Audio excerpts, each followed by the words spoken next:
I'm so excited to welcome Lauren.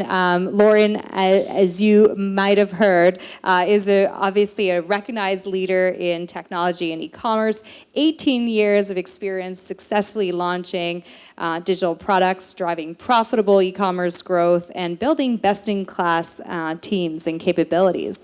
Yeah, isn't that a good bio? Today, she is the SVP of Loblaw Digital, the digital arm of Canada's largest retailer, and we're so excited to have you. I'm not going to go through your entire bio. You gave me the permission not to, because we're going to talk about it. So I'm so excited to have you, Lauren, and as I was preparing for this, I thought, here's an executive that's been in the industry for 18 years. So my first question is going to be, how has commerce evolved and during your career, I guess, as a first question. I was talking about this question with my VP of Technology, who's there. He's over there. Braze, you can talk to him instead. And we were laughing because we're like, everything is, it's changed in every single way. I think the fundamentals are obviously still the same. Everyone still wants to ultimately do, right by the customer, build the great experience. But every tactic and approach and measurement methodology, the technology that we build on, it's all different. And I kind of jotted down like some of the things. Like I think the first one is it's just far more competitive than it's ever been. I think the barrier to entry is next to zero. And so, large retailers are having to compete with hundreds, if not thousands of D2Cs locally against their customer that they, spent almost a lifetime, certainly with Loblaw, multiple lifetimes building. And so I think it just, I think that's a good thing for it. It just forces everyone to be more creative, more interesting, and do right by that customer. The tech has never been more complex. We just went through, or we're actually kind of going through a massive, re-architecture of our every system and foundation. We've gone from a massive monolith, actually multiple monoliths, one per product, to a composable commerce architecture that services all of our products, which has a million different unlocks, obviously, more familiarity across our products, more connectivity, more repurposability, and it just allows our engineers to move much faster. Actually, when I hired Charo, he was like, we have so many people, but everyone's like a 1X engineer. And if we have a more modern technology architecture, we can. I know everyone talks about 10x engineers, but they do exist. We have found them, and they thrive in an environment where the technology is modern and flexible and agile. And so that's, I think, a huge difference. I think of I don't know who's in the audience, but we were with SAP Hybris, and we were joking. By the time we sunsetted Hybris, which we say Bybris. They would come in, they would come in and they didn't even recognize our technology. They were like, this is not our product. We don't even know what this is. We had done so much to it. And so I think, retailers, brands, everyone wants flexibility. And so that has kind of shifted, not only has monolith to microservices shifted how retailers build, but it's shifted the entire SaaS business model. Everyone is selling pieces instead of massive systems, which is, I think, great for everything. And then I think lastly, there's just so much data than there has ever been. I think we're still at the cusp of figuring out how to, I like how Drew was we're still talking about the same things. We were I think we're still trying to solve the same things. We have far more data, but I think it also creates environments where there's a red herring or, it's almost too much that we don't really know what to do first or what might be most effective. So I think, I've definitely seen a lot of change. We were talking about it before of when I started in this space, I kind of did everything, and now there are domain experts to do all of those things. And so probably the biggest, most important thing that's changed, but also the biggest unlock is just your team culture. If you have different people doing different things, and all of those things are very, the way that a data scientist communicates is very different from a product designer, is very different from, a merchandiser on a retail team. And so all these people now having to work together to get to the solution is you need good ways of working and a strong culture to facilitate that. Yeah, and I think I speak for everyone who's heard about the culture that you've built at Loblaw Digital, and it is truly a special culture. I have friends that have worked as part of the team, and just say like amazing Shout out Loblaw things. Digital. There's some people in the audience. We're hiring. Big shout out. Yeah, that's more people than are actually. You guys don't work for Loblaw Digital, but For those of us who don't know Loblaw Digital, I think there's a misconception about what it is. In fact, like Loblaw Digital's been around for 10. Like you've been at the helm of it for 10 years. So has it been around for 10 years? Or? Yeah, I think we started. We was just talking about this, but we were just the e-commerce team. We were like 6-7 people. We were hanging out in the PC Financial office until we kind of got a home. And that was, I just celebrated my 10-year anniversary. I was in that That's first awesome. 10 or so. So yeah, it's been, Yeah, been a while. and you know that was before retail media networks were like even like the big craze. So I think there's a misconception around Loblaw Digital being a retail media network. So tell us, what is Many things. It's hard for me to even. It's hard for me to even kind of. When I talk about what we do at Aldi, it's always like, it's hard for me because there is just a lot of things and threads that we can chase. But I think fundamentally, there's kind of 3 areas of focus for us. The first is we build the foundation, the composable commerce architecture that all of our digital products across Loblaw companies sit on. And some of those are transactional, like PC Express, and we'll talk a little bit about those, and Joe Fresh e-commerce, and Shoppers, and PC Health, and PC Optimum, and so on. And some of those are non-transactional, like PCO, and so on. But our architecture, which we titled Helios, is it's got about 30 some odd microservices powering billions of dollars of sales and hundreds of millions and billions of customers on those platforms every single day. So Helios is kind of like the piping, the foundation of all of our products, which we built in-house in a very short period of time, actually. Then we have our suite of products, which is all of our mobile apps and websites, and even our digital products that our colleagues in store use to power those customer-facing experiences. And then lastly, I think our biggest mandate is actually how do you weave all of those together? And I know we're going to talk about omnichannel. I think for me, omnichannel, I have a very different opinion than I think a lot of people said before me, which we can talk about. But I don't think either channel has like a defined role. The customer has a specific job to be done, and they use different channels to do that, and preference is obviously key there. But ultimately, like for us, we look at total customer spend, and we know that a customer who shops 2 channels spends more, stays with us longer. We even know that a customer who shops in our store, but also uses the PC Optimum app, spends about 30% more.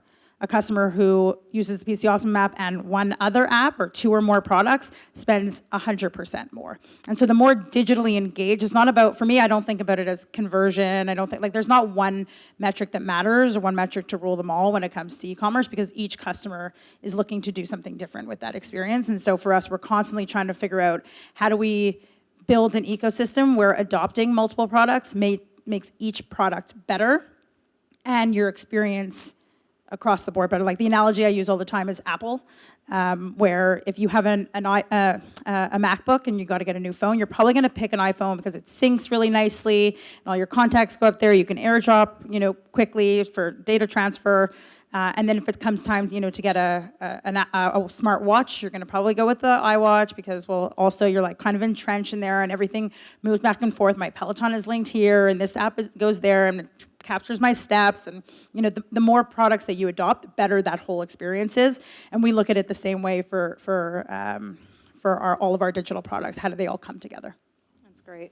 And speaking of digital products, one that must have gotten a lot of acceleration through the pandemic is PC Express. Obviously, pickup and delivery obviously was a growing trend during that time. So maybe you could talk to us about the history of PC Express, because it was before the pandemic, and maybe like its evolution to today. Yeah, PC Express is old. I mean, it's gone through many lives, click and collect being its earliest. When we started with like 1 pilot store. I think maybe we went to 3 in the first 6 months. We weren't in a rush. I think our first click and collect location that we launched cost us $1 million to build. Now, if we're not building them anymore because we already have over 800, but the last ones that we were doing cost us $25,000. And so that just kind of can maybe help you understand how much experimentation and iteration and optimization kind of happen throughout that. But PCX is it's a multi-billion-dollar online grocer. It's got a ton of choice and flexibility. So like you said, we have pickup options, so curbside. We've got delivery options. We've got rapid, so under 30-minute options. We've got options. And that's because that's what customers told us. And I think the biggest benefit was when we started this, we didn't make these like massive technology bets. We got a monolith, which I guess now we're paying the price for that. But ultimately, I guess we built flexibility into that model from day one. And so that's allowed us to kind of ebb and flow with trends, with customer demands, and ultimately kind of led us to where we are. Like, we can be on any marketplace. We're on Instacart, we're on DoorDash. For us, it's like, where does the customer shop? Where do they want to be? And we will bring that to them. And I think more recently, like PCX has a really significant, we over-index on research and design and service design on our PCX team because the experience of shopping for groceries is very different for different people. And you wouldn't believe the way customers use our sites, to the extent where it makes like using data, like our web analytics, really difficult. Like, people will build a cart over days. So to measure conversion is not really an effective way of optimizing an online grocery site, because then I'm saying, well, why aren't these people on this day? Like, why is my conversion rate down? Well, people are waiting for flyer, and they're going to check out once they have that information, and they're going to build that cart. So I think the way that people use these products also, like, it took us a while to figure out that people, I shouldn't say it took us a while to figure out, we probably knew, but to optimize for, the fact that people have fluid lives. Like, you thought you were going to be here for pickup, but actually now you need it delivered. And for us, that was like, we built two different systems. You had to like restart a whole cart. And there are, I would challenge you to name me any other e-commerce experience where your basket, where a cart has like 35, 45 items. Like, that is unique to grocery. It just doesn't exist anywhere else. And so having to build an experience around that is incredibly interesting and difficult, but it is an amazing business. That team is hard at work. We're not even close to done. I mean, we've made huge strides. Like, search has been a huge venture for us. People use search. I think it's like 40% or 50% of our basket is built through search. And for us, we built our own search engine on top of Elastic. And so, again, trying to do that in a personalized way, but optimize for business metrics because we want margin, but also make room for media with our sponsored products from all the CPGs, but also give the customer exactly what they were looking for so they don't have to scroll when they search, right? Like, I think those are the complex kind of problems that we're trying to solve where, when we talk omni-channel, we've got, people are also searching products to research in store. And so that's a whole different type of experience that they're looking for. So it's just a really unique set of problems for sure. That's so interesting. I'm definitely that person that builds a basket over a few days. Basically, my app is my shopping list. Yeah, so. If I opened my app today to do a screenshot for like a presentation, and I had 15 items in my cart, which I think my partner had built. But and that's also the thing, right? People share like PCIDs and carts and households, and it's a whole slew of fun problems. Yeah, that's awesome. Well, we touched a little bit on the omni-channel shopper experience, but is there any other learnings that you could share with us about how people are shopping? You mentioned like they're not only online, they're online and offline or in store and digital. Anything else that you want to share with us? Yeah, I mean, for me, omni-channel is complementing each channel with the other. And knowing that like every customer is an omni-channel customer, because everybody who's shopping your brand, they're using digital in some way, whether they saw an ad of yours, on Google or on Instagram, or they visited your website to do a price comparison, or they're building a list, or they're checking in-store inventory, or they're in the aisle in the physical environment checking prices, looking at their offers in their PC Optimum app, price comparing with another retailer if maybe it's in electronics. So for me, we look at every customer as an omni-channel customer, I don't know how many retailers are in the audience, but like I think a big thing for us has been like our operating structure. And every time I talk to other retailers, that's probably the thing that's been the hardest, because it's two very different cultures. It was two very different cultures coming together. But you have to have buy-in on both sides. You have to have dual accountability on both sides. So my GM of every GM of mine, whether that's of online grocery or Joe Fresh e-commerce or Shoppers e-commerce or what have you, they also report into the divisional president. So Noah, who's our VP GM of e-commerce for Joe Fresh, he also reports into Ian, who's the president of Joe Fresh. And Ian and I both sit on the management board. We both get the question from Galen on what are you doing about it. We both get the question on, or even the celebrating of giving credit. We both have to be part of that discussion. And it doesn't matter who Noah's spending that time with. He probably spends more time, frankly, with Ian than he does with me. But ultimately, you have to have both sides that care because it's benefiting both sides. That's really interesting.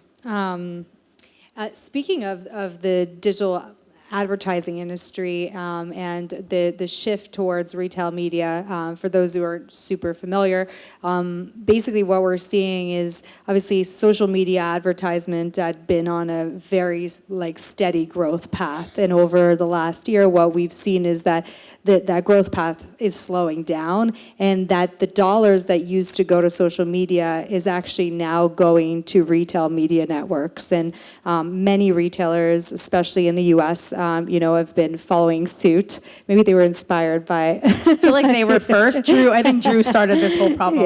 Yeah, Drew, we have the founder of... the founding father. The founding father. But yeah, so there's a lot... So Walmart's a big player. Loblaw is as well. Kroger, Target. So all big players. And so why do you think retailers are uniquely positioned in a market like that to serve the advertising needs of brands? Yeah, so maybe some context. So for years and years, like we at Loblaw Digital, particularly PC Express, we were selling media on our sites, but we were selling banner ads.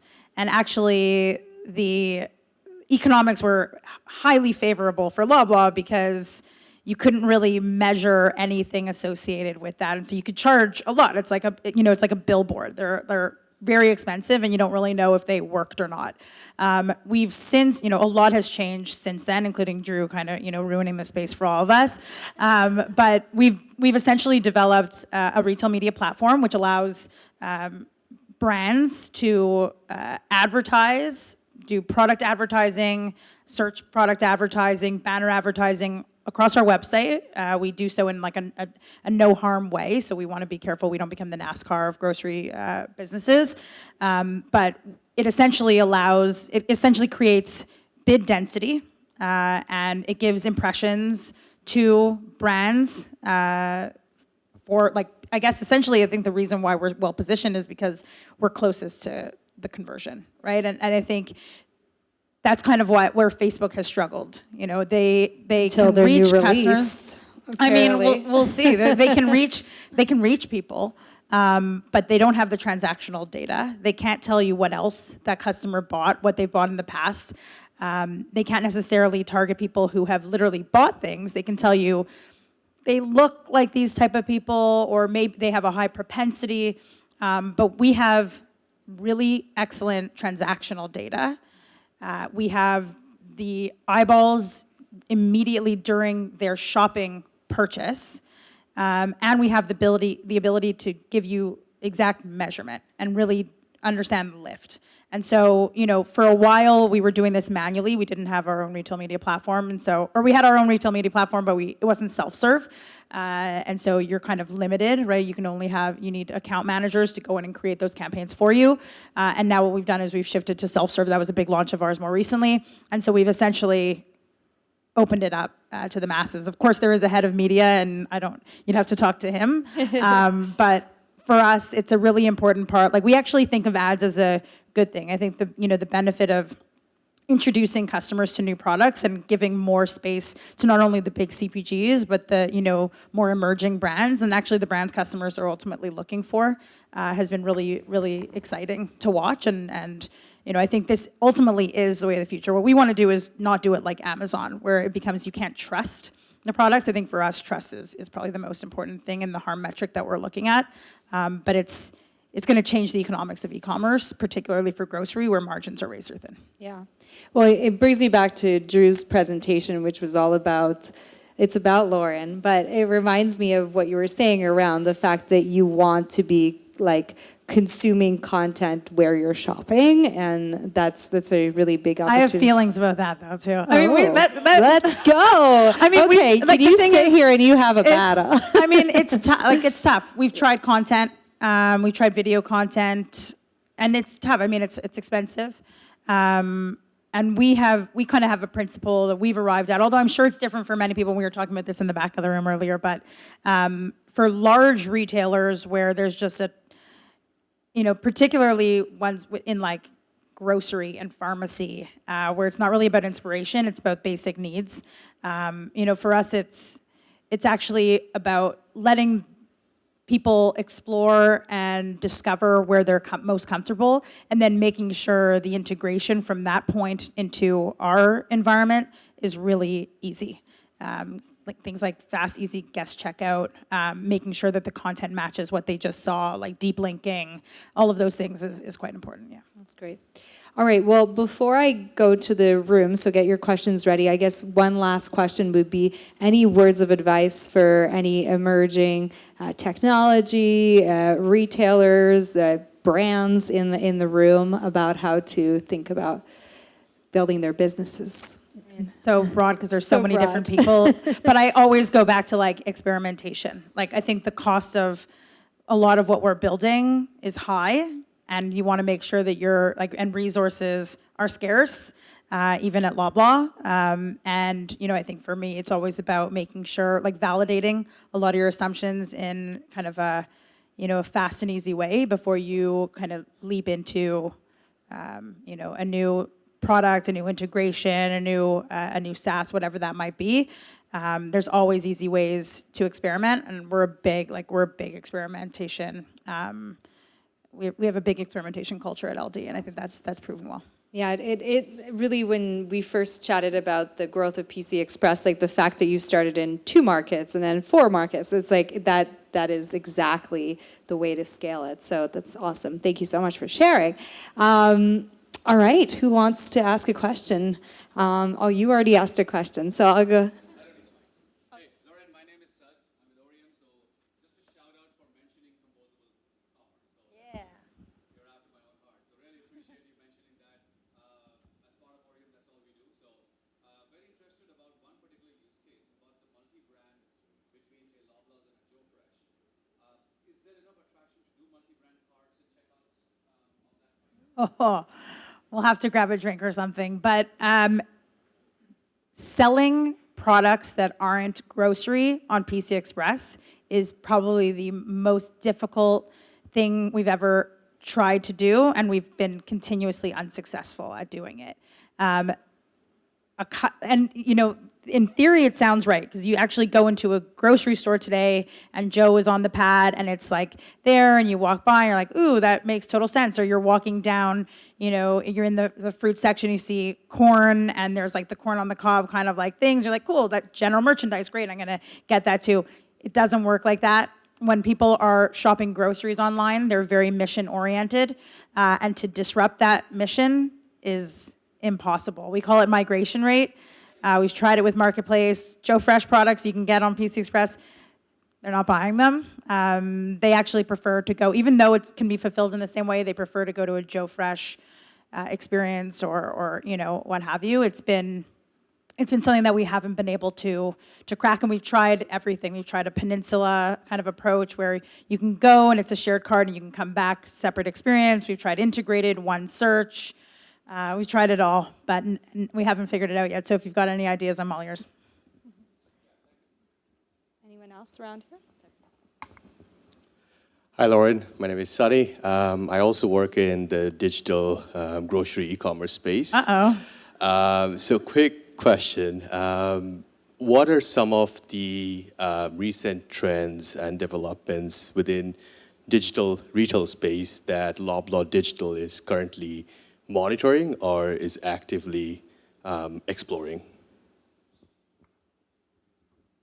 I mean, most trends that we're seeing, we jump right on them because we have a pretty flexible team and structure.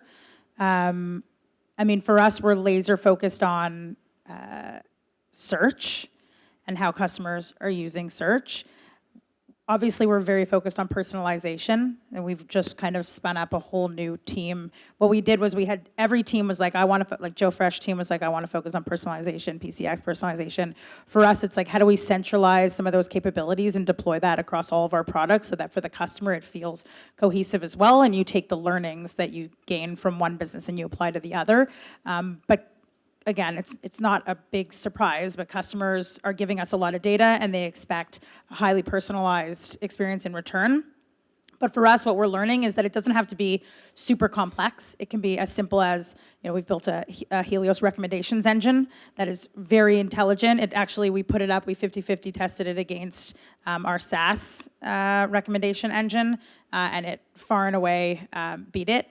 And so for us, we're trying to think about, okay, well, where else does personalization belong in that experience? And how do we make sure that we're not making the decisions for the customer because we're assuming that that's what they want based on the data that they've given us? So we still kind of think about exploration in that. And then I think, you know, like one of the things that we talk about all the time, and we also haven't cracked on this one, is like recipes. Every time we do like a hackathon or a Shark Tank thing, every single team comes to us with a recipes idea. And, you know, not really seeing that that's how people necessarily shop for groceries. They kind of do the recipe discovery first on their favorite recipe site or their blog, and then they do that shopping. And so for us, looking at how we build some connectivity into that ecosystem. But I think, I mean, there's obviously a lot happening in the online grocery space. I think we're starting to think about, obviously, like everybody else, generative AI in particular. You know, we're looking at, there's some great experience. So I don't know who's in the apparel space, but we were in Israel end of last year. We met this company called Syte, S-Y-T-E. We'll get a discount maybe for giving them a shout out, but very, you know, visual search. I think that's a big one for us. I know I mentioned search, but when that people don't do that for grocery, but they do it for apparel, and they also somewhat do it for cosmetics. And so visual search, deep tagging those products, being able to use all of those facets for like automatically generated filters and categorization, all of which kind of creates this flywheel of better search and indexing. But, you know, for us, we're constantly looking. Are you with like a marketplace or with a retailer? A marketplace. He's being very secretive. Okay, so it's either Instacart, Uber, or DoorDash. All right, we'll have to catch up after. Sorry? We'll catch up after. Okay, all right. Over here.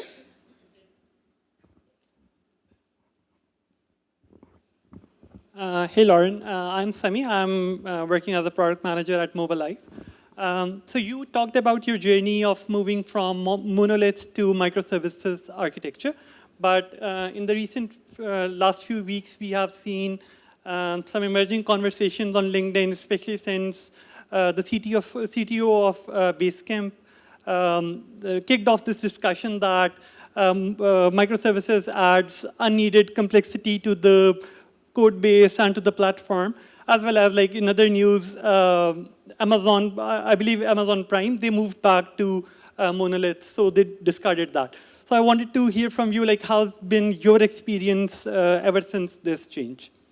So far, it's been incredible. I mean, we're fairly early in that journey. I don't know if I agree with a lot of things that Basecamp CTO says. That's DHH, right? Yeah. He and I differ on some opinions, but I think when it comes to composable commerce, it far outweighs a monolith. The connectivity inside of a monolith, where if you make one mistake in one environment, it would take down the whole system. There's just too much risk associated with that. We're doing multiple billions of dollars in sales. We need 100% uptime, not 5 nines, not 10 nines, whatever that might be. We've already seen, so I'll give you an example, our change failure rate, right? So change failure rate is the percentage of code that has to be pulled back and refactored or recoded after you deploy. For us, that used to be 25% change failure rate. Since we've moved off of a monolith, we're seeing 0% change failure rate, meaning we're essentially getting 25% additional capacity from our engineering team. No engineer wants to work in an environment where they have to redo 25% of their code based on how it affects other parts of that monolith, right? So there are obviously, like the complexity and our ability to move faster far outweighs any, potential additional cloud infrastructure costs, whatever that might be. For us, there's no question about it. I think we definitely made the right choice. It also allows us. We're not the size of Amazon. We don't have hundreds and hundreds of sprint teams, right? We're big, but we're not that big. And so for us, we can't build everything and we can't manage a monolith. We need to be able to have flexibility. And so for us to be able to pull in, to buy or build and have that kind of live in harmony versus having to buy all of one thing or build all of one thing, again, that's another massive flexibility. Like we can plug in site within a couple of days, whereas on the monolith, that would have taken us months, if not, I don't even know if we'd be able to do it, frankly. Okay, thank you. All right, last question. It was you, right? Hi. So do you see generative AI use cases in personalization and recommendation? Sorry, repeat that. So do you see generative AI use cases in retail for personalization and recommendation? Yeah, 100%. That is, there's no question about that. I actually see generative AI use cases kind of penetrating every single part of the grocery journey or the retail journey. We're just starting to venture down that path. I mean, Loblaw is a pretty, like the banks, I guess, we're very cautious because we do house so much data, and we're always kind of a target. And so for us, we're making sure that we have the right infrastructure in place to be able to utilize a lot of the technologies that are available today. Once that becomes available, I think you're going to start to see the use of generative AI all across Loblaw companies. We're already using a ton of ML, a ton of AI across our digital products. We always have been. Our search, like our everything, like I would say Elastic is about 30% of our search infrastructure, 70% is all of the ML and AI that we've built on top of that around recommendations, personalization, historical data, availability algorithms, like all of that is connected inside of our ecosystem. So I think it's going to be, it'll definitely be pervasive. Thanks a lot. Okay, the fastest question. He was begging me. Thank you.